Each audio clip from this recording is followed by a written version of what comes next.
Bismillahirrahmanirrahim. Assalamualaikum warahmatullahi wabarakatuh. Kembali kita pada hari ini kita bersyukur kepada Allah Subhanahu wa taala, Tuhan yang Maha Kuasa.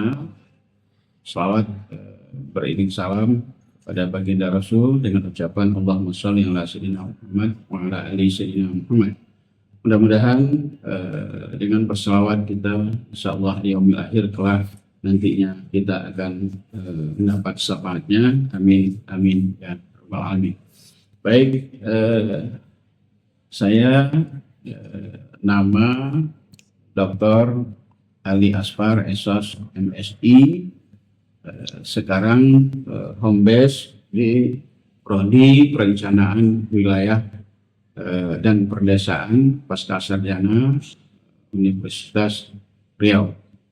Nah, saya juga dipercayakan untuk mengampu mata kuliah yakni Budaya Melayu Riau. Adapun tujuan dari kebijakan dari kampus, khususnya Bu Rektor, untuk membekali anak-anak ya dari mahasiswa kita, terutama S1 ya seluruh prodi, untuk dibekali mata kuliah budaya Melayu ini adalah untuk bagaimana kita mampu memberikan nilai-nilai dan informasi beserta azas tentang budaya Melayu. Ya. Kemudian bagaimana mahasiswa kita bisa mengidentifikasi dan memformulasikan tentang sejarah budaya Melayu. Ya. Ujuk pepaya. Perkuliahan kita akan kita mulai. Satulah salam dari saya. Assalamualaikum warahmatullahi wabarakatuh. Waalaikumsalam warahmatullahi wabarakatuh. Baik, pada hari ini kembali kita bersyukur kepada Allah Subhanahu wa taala, Tuhan yang Maha Kuasa. Alhamdulillah ya, kita semua dalam keadaan sehat walafiat, tentunya dengan harapan kita juga dalam keadaan berbahagia. Semoga pembelajaran kita pada hari ini, yakni mata kuliah budaya Melayu, atas izinnya berjalan sesuai dengan rencana. Amin. Ya rabbal alamin.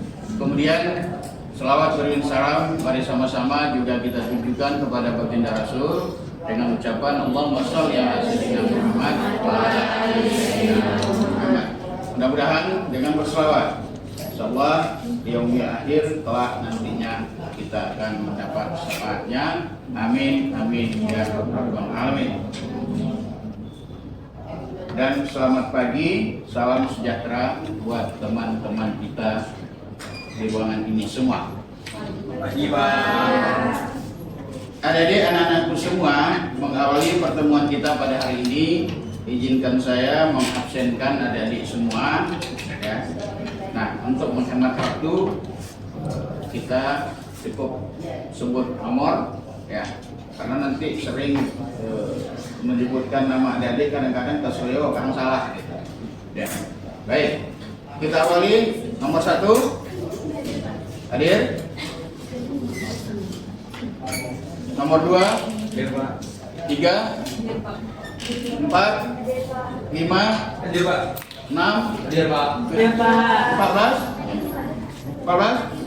Mana? Oh ya, 15, 16, 17, 18, 19, 20. Baik, adik-adik, anak-anakku semua, hari ini pertemuan kita yang ke-10 ya. Kita coba akan diskusi bahas mengenai bola basket. tradisi lisan naratif pada budaya. Adik-adik, anak-anakku semua, naratif tahu kan? Tahu? Siapa yang bisa menjelaskan apa itu naratif? Tentunya ada naratif, ada non naratif. Ada? Coba.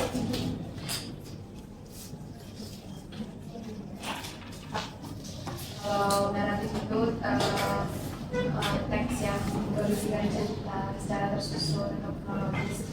Kalau yang naratif yang abstrak yang bebas. Bebas, tidak tersusun, tidak tertulis. Tertulis juga. Oke, baik. Ada yang ingin menambahkan atau mengurangi pendapat temannya? Ada yang berpendapat lain? Adek? Ayo, apa itu naratif? Kok kalau sepi seperti UTS saja? Ayo, silakan. Silakan berdiri deh, silakan berdiri. Ya. Oke, silakan. Ya, situ aja boleh. Kalau mau ke depan juga boleh. Oke, silakan. Teks naratif itu teks yang berisi urutan peristiwa yang saling terkait seperti sebuah cerita. Tapi kalau teks non naratif ini teks yang tidak menceritakan sebuah kisah atau peristiwa secara berurutan. Yang non naratif. Iya, yang non naratif. Kalau naratif berurutan. Berurutan seperti sebuah cerita. Tapi kalau naratif itu tidak berurutan. Gitu. Apa bedanya dengan teman kita tadi, kawan-kawan yang lain? Yang pertama tadi. Ada tadi apa? Dia kok lebih pada ada berurutan dengan tidak berurutan. Kalau ada tadi? Teks naratif cerita dengan cerita yang tersusun secara kronologis. Iya. Kalau yang naratif yang tidak kronologis sama. Kurang lebih sama ya. Tapi biar lebih ya, jangan kurang ya. Ya. Pasti itu ya. Pasti saya pikir yang lain juga nggak paham ya. Apa itu naratif dan non naratif ya. Baik. Tradisi lisan adalah bentuk komunikasi yang diwariskan dari generasi ke generasi. Berarti turun.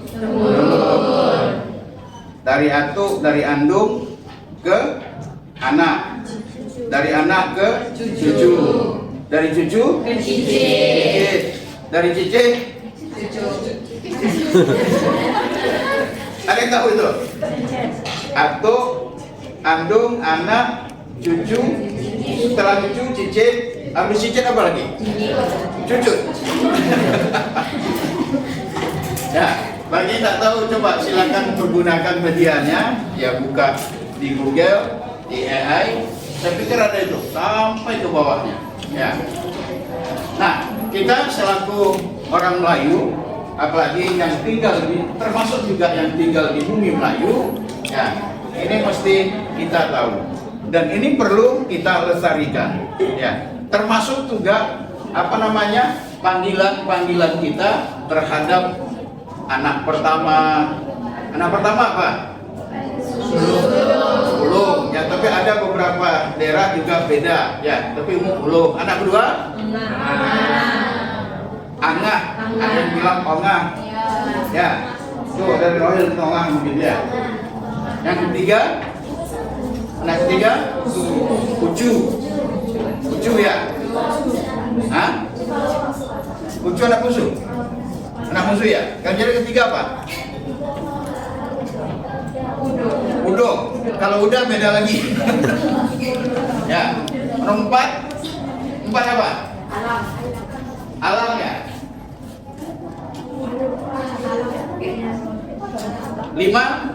5 apa panggilan anak 5? Nah, jadi PR ya. Ya. Nah, ini juga perlu kita tahu ya.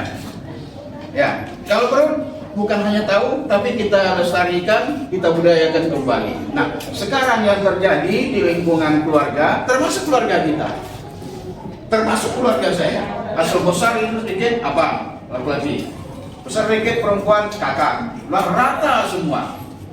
pakai abang, pakai kakak. Hilang tingkatan-tingkatan panggilan. Apa keuntungan dari tingkatan panggilan-panggilan sebutan itu? Itu kita otomatis menghargai dan menghormati yang lebih tua, ya, dan menghargai sesama dan menyayangi tingkat yang lebih kecil. Begitu halusnya budi bahasa tata krama Melayu kita. Oke, baik. Tadi diwariskan dari generasi ke generasi melalui cerita. Ya. Dulu sebelum media-media mewah seperti ini, ya, apakah itu media elektronik, ya, medsos segala bagai sekarang sudah menjamur, ya, bukan jadi jamur ya. Ya. Dulu andong-andong atau kita sebelum media televisi, belum ada radio, kalaupun ada itu suaranya krek susah kali andongannya. Itu andong-andong kita, termasuk saya juga pelaku menikmati itu. Kalau mau tidur itu berpangkulah di pangkuan andung kita. Andung kita sambil digosok-gosoknya badan kita tuh dia bercerita lah. Ya, bercerita Sampuraga, bercerita Maling Bunda, bercerita apa lagi? Sangguriang. Bisa jadi ya Sangguriang itu mungkin di etnis Jawa mungkin ya. Kan banyak itu cerita-cerita, dan semua cerita itu bernuansa moral dan etika. Seperti cerita si Alang atau si Maling Kundang, itu kan penuh dengan muatan moral. Bagaimana kita menghormati orang tua, bagaimana kita tidak durhaka kepada orang tua. Itu karena medianya cerita, karena TV belum ada. Sekarang dengan televisi sudah lengkap, apalagi medsos, anduk-anduk tak pandai lagi bercerita. Nah, kita pun hilang cerita itu gitu, karena lebih kepada sinetron, lebih kepada sinetron Korea, ya. Paling banter mungkin Upin Ipin gitu ya, itu masih ada bangsa Melayunya gitu. Ya, ini kita kalah dengan Korea, kita kalah dengan kartun-kartun Jepang gitu. Nah, ini semestinya yang mesti kita imbangi. Ya. Ada tahu cerita Maling Kundang? Tahu? Pernah dengar? Pernah. Ada pernah dengar cerita siapa? Kalau di Rohil si Alang ya, menjadi Pulau Halang gitu kan? Itu kan penuh nuansa-nuansa moral, pesan-pesan moral bagaimana kita tidak durhaka kepada orang tua. Ya. Kenapa Pak? Ada lagu juga, ya. Lagunya lagu penuh dengan nuansa nasihat-nasihat kehidupan. Ya. Tidak seperti lagu sekarang jingkrak-jingkrak ke sana kemari gitu. Ya.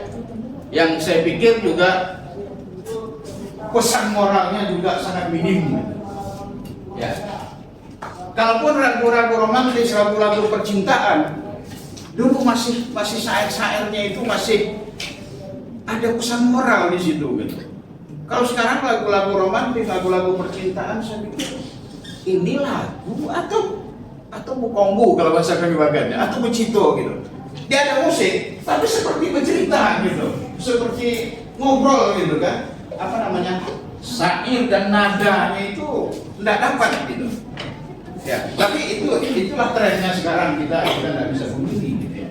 Tapi silakan trennya, silakan tuan-tuan adik-adikku semua yang berbahagia mengikuti, tapi budaya kita bagaimana kita untuk melestarikan, ya, bagaimana kita tetap menjaganya, gitu kan. Alangkah lebih baiknya pesan moral itu melalui pangkuan anak-anak kita. Nah ini kan belum ada anak-anak, sorry ya. Alangkah baiknya pesan moral itu melalui pangkuan kita, tidur di pangkuan ibu kita. Ma, aku capek kuliah, luluskan aku Ma. Ceritakan teman-teman di rumah yang penuh dengan pesan moral Ma, gitu kan. Sambil diceritakan itu, kita bisa tertidur. Tapi jangan karena betik Mak sekarang sempat lagi nggak bercerita tentang itu gitu. Enggak ya, karena sudah sibuk dengan medsos mungkin. Begitu pulang, anak tak teguran sama emak tak teguran sama bapak. Masing-masing sibuk dengan HP-nya masing-masing. Nah, ini juga bagaimana kita mengurangi gitu. Ya. Boleh, kalau tidak mengikuti tren zaman, kalau kita tidak mengikuti teknologi, kalau kita ketinggalan, apa dimenungkan? Merenungkan masa depan. Oke, baik. Nah, Bapak, ya, kalau kita tidak mengikuti tren, kalau kita tidak mengikuti zaman, kita ketinggalan, gitu ya. Saya pernah berpesan sama adik-adik semua, ya. Kuasailah teknologi, ya. Kuasai teknologi. Tapi jangan pernah teknologi itu yang menguasai kita. Paham maksudnya? Kita kuasai semua teknologi ini. Kita silakan maju gitu. Tapi jangan teknologi menguasai kita. Sampai subuh masih chatting-chatting. Mohon maaf, yang muslim azan subuh masih chatting juga. Ya kan? Selesai orang azan subuh masih chatting juga. Bayangkan pagi-pagi harus berangkat kuliah. Ngantuk nak? Capek nak? Saya pikir bagaimana nilai mau bagus gitu.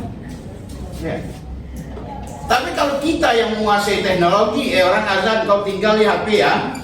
Saya sholat dulu. Habis sholat, HP aku tinggalkan di KW, aku mau belajar dulu. Kita yang mengendalikan. Ini udah jam 10, HP kau tinggal ya, selamat tidur ya, aku tidur sendiri, tak tidur samamu. Ya kan? Tapi ternyata sekarang anak-anakku, termasuk anakku gitu. Iya, tidurnya sama HP gitu. Iya, tidurnya sama HP. Begitu dahsyatnya gitu. Teknologi itu menguasai kita. Kan bisa jam 10 HP taruhkan di tempatnya di luar, kita masuk kamar tidur. Adakah begitu sekarang? Saya pikir mungkin ada, tapi minus. Grafiknya mungkin rendah sekali gitu. Ya, kembali tanya ke diri kita sendiri ya. Oke, baik. Narasi tradisi lisan berfungsi sebagai sarana penyampaian nilai, norma, dan pengetahuan.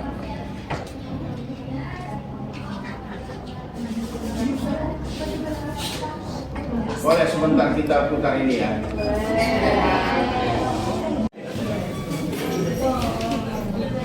Pernah dengar Nujum Pak Belalang? Tapi ini susah sebentar, nanti diputar sendiri. Filmnya apa namanya? Sedikit agak lucu, tapi selalu membawa keberuntungan gitu. Di saat-saat dia udah mati ketakutan mau dibunuh raja, tapi bersama anaknya yang nama Belalang itu anaknya ya? Iya. Anaknya ya? Si bapaknya itu namanya siapa? Ya, itu kolaborasi yang luar biasa antara anak dengan bapaknya, ya, sehingga selamat dari pembunuhan raja dan bisa juga menikmati mewahnya kerajaan gitu, ya. Ya. Ini apa namanya? Yang dapat diambil dari cerita itu adalah kerjasamanya yang baik itu ya, antara anak. Ya. Tapi yang jangan diambil yang malas-malasnya gitu ya. Kemudian sepertinya lebih banyak faktor keberuntungan gitu. Ya. Faktor keberuntungan sehingga dia bisa selamat. Tapi jangan coba seperti itu ya. Kalau mau sukses, kalau mau berhasil, mesti bekerja keras. Ya. Mesti bekerja keras. Jangan malas-malas, jangan hanya tahu aja tidur aja gitu ya. Ya. Jangan ditambah itu. Ini adalah cerita mengangkat tidur saja gitu. Kalau mau sukses, kalau mau berhasil, mesti bekerja keras. Ya. Mesti bangun sebelum orang bangun. Ya. Tidur setelah orang tidur. Itu mana bahasanya seperti apa nih? Tidurlah sebelum orang tidur. Enggak. Tidurlah sesudah orang tidur. Berarti artinya apa? Kita orang semua sudah tidur, tinggal kita yang belum tidur gitu. Ya, balik ini juga bangunlah sebelum orang bangun, berarti kita duluan. Ya. Sebelum ayam berkokok, itu sang kuryang. Ya, oke, baik. Putar deh. Dalam bayar betul kan? Baik, kita lewatkan contoh tradisi aneh. Ada pantun, ada syair. Ya. Ini gambar ini pernah jumpa kan? Gambar seperti ini, gambar apa nih? Itu berbalas pantun. Pintu. Pantun membuka palang pintu. Kita acara apa itu? Berarti ini ada ada firasat selesai S1 udah wisuda, ada yang mau nikah nampaknya. Belum. Nah, ini masih kita jumpai ya, terutama di kampung-kampung ya, dalam resepsi pernikahan mengantar pengantin laki-laki sebelum masuk ke rumah pengantin perempuan itu dihadang pakai kain apa namanya itu, batik panjang. Kain batik panjang itu ya. Nah, ditutup pintunya, di situ ada berbalas pantun ya untuk memasuki rumah perempuan di situ, gitu ya. Ada yang tahu apa yang disebut dengan pantun? Ayo tepuk tangan. Oke, silakan. Boleh berdiri. Tepuk tangan, ya. Jadi pantun itu merupakan karya sastra Melayu yang biasanya menyampaikan ada nasihat atau misalnya bercandaan juga. Itu biasanya 4 baris, yang dimana 2 baris pertama itu sangkiran, 2 baris terakhirnya adalah isi. Biasanya akhirnya bisa ABAB atau AAA bagi yang lagi santainya. Baik, tepuk tangan. Ada yang ingin menambahkan apa yang disebut dengan pantun? Ada? Halo? Hah? Ada? Hah? Apa yang disebut dengan pantun? Ada? Sama aja. Coba yang sama itu yang mana? Ya. Coba silakan. Kenapa Dek? Silakan. Berdiri. Ya, silakan. Mahasiswa anak-anakku semua kan? Ya, tolong dideret idem ya. Apa maksudnya?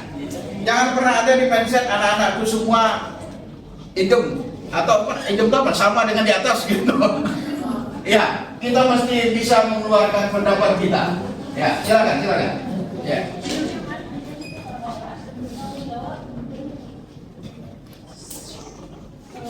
Kalau menurut saya, pantun itu merupakan salah satu bentuk puisi tradisional Indonesia yang terdiri dari 4 baris, Pak. 4 barisnya itu pola saja ABAB juga.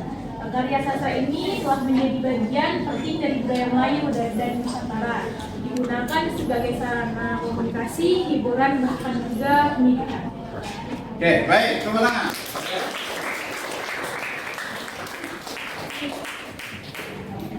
Kalau syair apa? Ayo. Syair, ya silakan. Baik. Tepuk tangan, ya. Coba. Syair itu merupakan salah satu jenis puisi klasik yang memperoleh pengaruh dari kebudayaan Arab. Syair itu juga termasuk sebagai salah satu puisi lama yang berasal dari Persia yang dibawa ke dalam sastra Indonesia bersama dengan maksudnya ajaran Islam di Indonesia. Baik, terima kasih. Ada yang mau nambahkan? Syair apa? Boleh, silakan. Diri.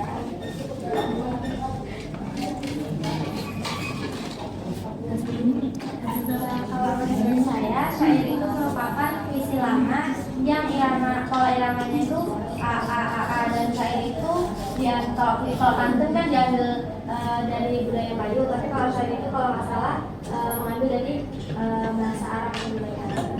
Baik, tepuk tangan. Ya. Luar biasa, Pak.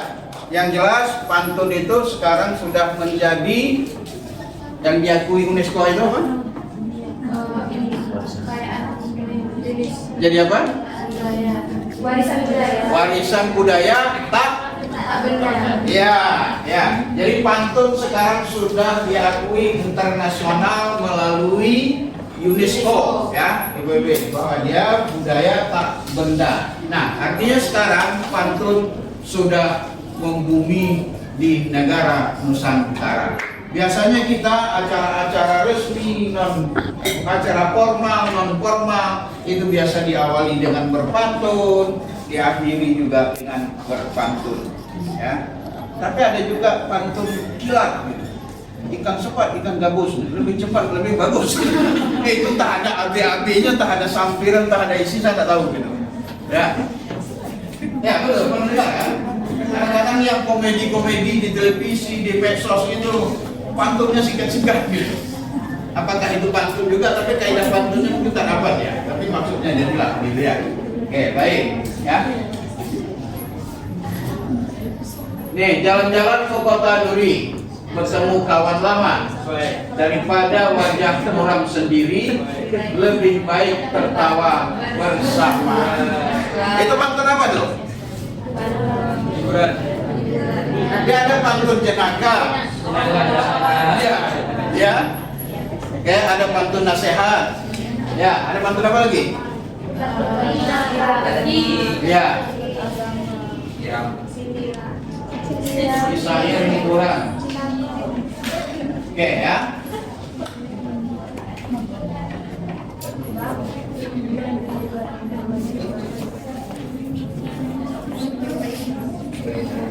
Nah, itu cerminan bahwa masyarakat Riau adalah masyarakatnya patuh manut kepada pimpinan dia. Ada beberapa daerah yang tidak mau bergabung. Contoh kemarin itu ada Yogyakarta, dia bikin kerajaan sendiri, ya kan? Sampai hari ini yang jadi daerah istimewa Yogyakarta, gitu ya. Yang banyak menyumbangkan untuk negara baru-baru kita merdeka, kalau menurut sejarah itu siap. Aceh juga kan, Aceh juga. Makanya belakangan, ya Aceh terjadi pergolakan karena ada yang tidak beres menurut versi mereka, ya. Sampai di sini ada yang mau ditanyakan? Sebelum kita tutup? Hah? Cukup? Cukup. Atau saya yang bertanya, kalau tak bisa jawab, aku kasih nilai 0 gitu. Cukup? Rasanya cukup? Oke, baik. Ya. Saya pikir kalau tidak ada pertanyaan, saya juga habis ini ada juga mau ke LPTNP, ada acara. Ya, mungkin pertemuan kita pada hari ini kita cukupkan sekian.